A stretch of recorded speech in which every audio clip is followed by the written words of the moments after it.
Accountancy chapter है share capital, इसका part number 5 हम स्टार्ट करने जा रहे हैं। और जो टॉपिक हम यहाँ पर डिस्कस करेंगे वो है जनता को अंशों का विधान या public issue of the shares या फिर public subscription of the shares. अब जनता को शेयर्स जब बेचे जाते हैं तो कैसे बेचे जाते हैं उसकी प्रोसीजर की हम बात यहाँ पर डिस्कस करें। सबसे पहला पॉइंट आ गया प्रविवरण जारी करना या टू इशू प्रोस्पेक्टस। प्रोस्पेक्टस क्या चीज़ होती है? +1 में बिजनेस स्टडीज़ में हमने डिटेल में पढ़ा है कि जब हमारी कंपनी शेयर्स को बेचने जा रही है तो लोगों को हम इन्फॉर्म करते हैं भाई हमारी कंपनी शेयर्स को बेचने जा रही है।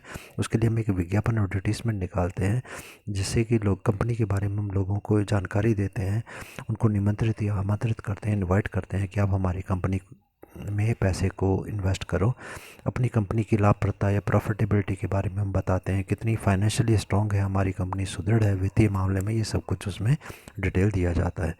कहाँ पर आप एप्लीकेशन फॉर्म आपको मिलेगा, कौन से बैंक से मिलेगा, कितने पैसे का शेयर है, सारी डिटेल यहाँ पर दी जाती है। सेकंड पॉइंट है आवेदन प्राप्त करना टू रिसीव एप्लीकेशंस। जब विज्ञापन हमने निकाल दिया उसके बाद में लोग बैंक में जाएंगे, वहाँ से एप्लीकेशन फॉर्म लेंगे और हमारे को जो उसका पैसा देंगे। यहाँ पर दिया गया कि एप्लीकेशन फॉर्म के द्वारा जब भी हम पैसा मंगवाते हैं लोगों से तो हमारे एप्लीकेशन के फॉर्म के साथ में जो पैसा लोग जमा करेंगे उस पैसे को हम बोलते हैं एप्लीकेशन मनी। ठीक है, तो एप्लीकेशन मनी हमारे को उनके साथ ही जमा करवाना होता है। फॉर्म और एप्लीकेशन मनी दोनों हम एक बैंक में बता देते हैं। शेड्यूल बैंक होता है कोई हमारा, उसका हम नाम लेंगे कि भाई आप इस बैंक में जाओ और वहाँ पर जाकर आप ये पैसे जो है वो हमारे अकाउंट में जमा कर दो। उसके बाद क्या होता है, ये पैसा जो हमने बैंक में जमा कर दिया ये पैसा हम कब निकालेंगे? तो यहाँ पर ये बोला गया पैसा ये उसी टाइम पर निकाला जाता है जबकि हमारी कंपनी ने certificate of commencement of business, व्यापार को शुरू करने का प्रमाण पत्र हमारे को जब रजिस्ट्रार से मिल जाता है उसके बाद ही हम इस पैसे को बैंक से निकाल सकते हैं। पहले कुछ एक कंपनियां करती थी कि पैसा निकाल के कंपनियां भाग जाती थी, इससे लोगों को नुकसान होता था। तो गवर्नमेंट ने रूल ये बना दिया कि certificate of commencement of business मिलने के बाद ही हम ये पैसा मतलब कंपनी ये पैसा जो है अकाउंट से निकाल के उसका यूज़ कर सकती है। थर्ड पॉइंट हमारे को दिया गया ये पैसा जो है 25% जो है वो हमारे को जो है आ जाना चाहिए। एटलीस्ट जो शेयर का मूल्य है उसका 25% मूल्य जो है वो यहाँ पर मिलना चाहिए एप्लीकेशन के साथ। इसको आप 25% यहाँ कर लीजिएगा। नेक्स्ट पॉइंट है हमारा थर्ड पॉइंट है अंशों का आवंटन करना या to make the allotment of the shares. अब जब एप्लीकेशन हमारे पास में आ गई हमने डिसाइड करना है कि भाई किसको शेयर देने हैं किसको नहीं देने। तो जिसको शेयर देने हैं तो हम बोलेंगे उसको हमने शेयर बांट दिए। आवंटित करना मतलब बांटना होता है या अलॉट कर दिए। तो जब शेयर जिसको देने हैं उसको हम बोलते हैं टू मेक अलॉटमेंट। ठीक है, यहाँ पर हम कुछ एक एप्लीकेशंस को एक्सेप्ट करते हैं, कुछ को रिजेक्ट कर देते हैं। तो रिजेक्ट करना तो दूसरा टॉपिक आ गया। जिन एप्लीकेशंस को हमने एक्सेप्ट कर लिया उसको हम अलॉटमेंट ऑफ शेयर बोलते हैं, शेयर अलॉट कर देना। ठीक है, तो ये तभी हो पाता है शेयर अलॉटमेंट का काम जब हमारी कंपनी को मिनिमम सब्सक्रिप्शन का पैसा मिल चुका होता है, न्यूनतम अभिदान का पैसा मिल चुका होता है 90% का। चौथा पॉइंट है हमारा याचनाएं करना टू मेक कॉल्स। अब अलॉटमेंट जब शेयर हमने कर दिया उसके बाद हम आगे के पैसे मंगवाते हैं, आगे का कॉल्स का पैसा मंगवाते हैं तो वो कॉल्स कहलाती है। यदि हमारी कंपनी का आर्टिकल्स ऑफ एसोसिएशन पार्षद अंतर नियम जो हमने पढ़ा था +1 में बिजनेस स्टडीज़ में वो अलाउ करता हो तो कंपनी सारा शेयर का पैसा एक साथ भी मंगवाती है।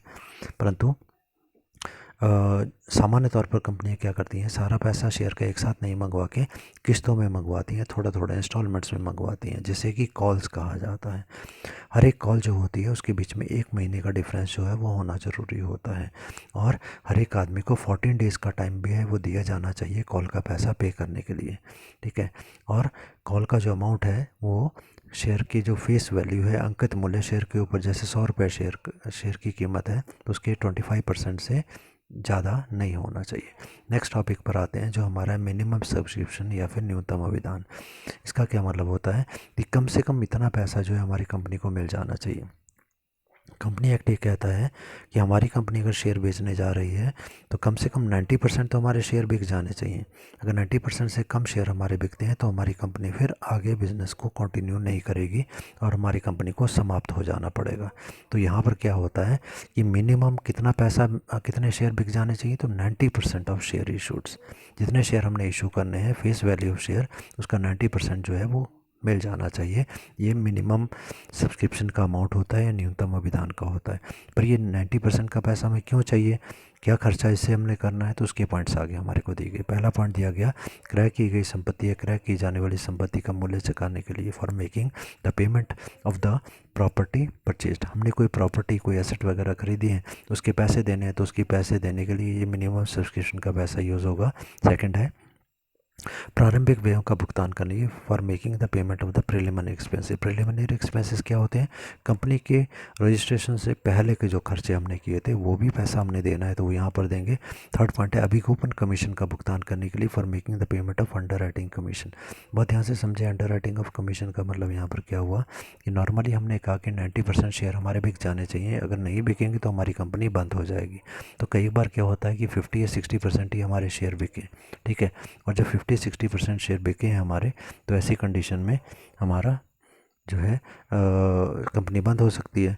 तो अब हम क्या करते हैं, एक एजेंट से कॉन्टैक्ट कर लेते हैं, उसका नाम होता है अंडर राइटर, ठीक है, उसको अंडर राइटर कहा जाता है। तो हमने उससे कॉन्टैक्ट कर लिया कि भाई जितने कम शेयर हमारे बिकेंगे उतने शेयर आप खरीद लेना, ठीक है। तो अभी हमने क्या डिस्कस किया, 90% बिकने चाहिए, पर हमारे शेयर केवल 60% बिके, तो कितने कम बिके, 30%। तो ये हमारा जो अंडर राइटर होगा ये उस टाइम पर हमारे शेयर्स को 30% को खरीद लेगा। हम रजिस्ट्रार को जाकर बोल देंगे भाई हमारे 90% शेयर बिक गए और हमारे को परमिशन दे तो बिज़नेस को कंटिन्यू करने के लिए। क्योंकि अंडर राइटर ने हमारी हेल्प की थी उस टाइम पर जब कंपनी बंद होने लगी थी, तो हम उसके बदले में उसको कुछ कमीशन देते हैं, ठीक है, तो वो कमीशन देने के लिए भी यूज़ होगा। फोर्थ पॉइंट है अंशों के निर्गमन पर दलाली का भुगतान करने के लिए, for paying off the brokerage on issue of share.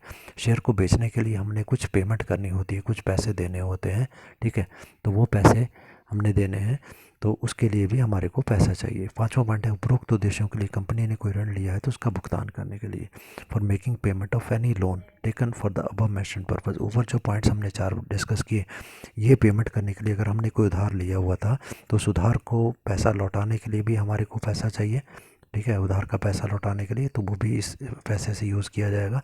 6 point हमारा है कार्यशील पूंजी के लिए, for working capital. Working capital को डिटेल में हम बाद में पढ़ेंगे, यहाँ पर अभी इतना ही समझ लो कि नॉर्मल वर्क के लिए, जो हम नॉर्मल काम करती है हमारी कंपनी, रोज़ के काम के लिए छोटा मोटा खर्चा हमारा होता है, उसके लिए भी पैसा चाहिए, वो भी यहाँ पर आएगा।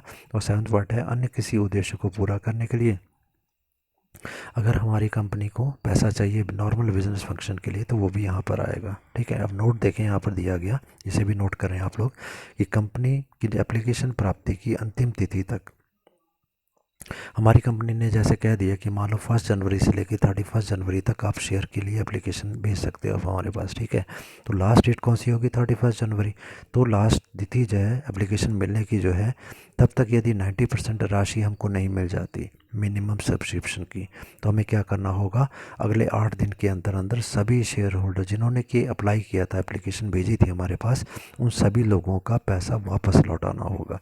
अगर हम 8 दिन के अंदर पैसा नहीं देते, उससे ज़्यादा टाइम हम लगा देते हैं पैसा लौटाने में, तो जितना एक्स्ट्रा टाइम हम लगाएंगे उस एक्स्ट्रा टाइम के अंदर 50% वार्षिक दर पर एनम के हिसाब से हमें इंटरेस्ट पे करना होगा।